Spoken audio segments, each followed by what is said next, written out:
Hello guys, ഞാൻ ഇന്ന് വന്നത് ഒരു കഥ പറയാനാണ്. എന്റെ കഥയല്ല, എന്റെ ഇക്കാക്കന്റെ കഥ.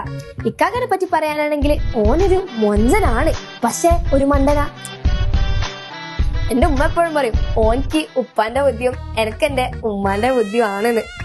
ഇപ്പൊ കുഴപ്പമെന്താ വെച്ചാല് ഉപ്പച്ചിക്ക് നല്ലൊരു ജോലിയും കുഴപ്പമില്ലാത്തൊരു കച്ചവടമൊക്കെ ആയിട്ട് ഉപ്പച്ചി പോകുന്നുണ്ട്. ഓനിക്കൊരു സ്വന്തം കാലിൽ നിൽക്കണ്ടല്ലോണ്ടാണ് ഓൻ BBA ചേർന്നത്. ആകെയിട്ട് ഇപ്പൊ MBA ചെയ്യുന്നു. അതിന്റെ ഇടയിൽ ഓനൊരു പെൺകുട്ടീനെ വളച്ചെടുക്കുകയും ചെയ്തു കോളേജിൽ നിന്ന്.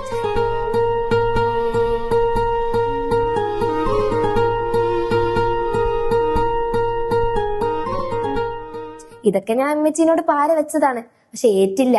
ഇപ്പൊ ഉമ്മയും ഉപ്പച്ചിയാണെങ്കിൽ യെസും പറഞ്ഞ്. അതിവിടെ ഇപ്പൊ പ്രശ്നം എന്താ വെച്ചാല് ഓനിക്കൊരു ജോലി ഇല്ല.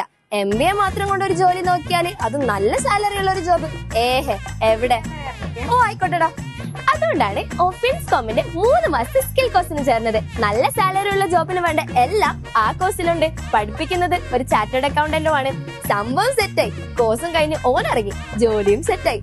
അപ്പൊ നമ്മള് താഴത്തേക്ക് നടന്നുകൊണ്ടിരിക്കാണ്. അപ്പൊ താഴത്തെത്തി. ഈ പയ്യൻ ഇവിടെ എവിടെങ്കിലും ഉണ്ടാവും. അതാ ഓന്റെ വെളി നോക്കിയ. അപ്പൊ നമ്മള് നിക്കാതെ ഡ്രസ് എടുത്ത് തരാം. Okay bye.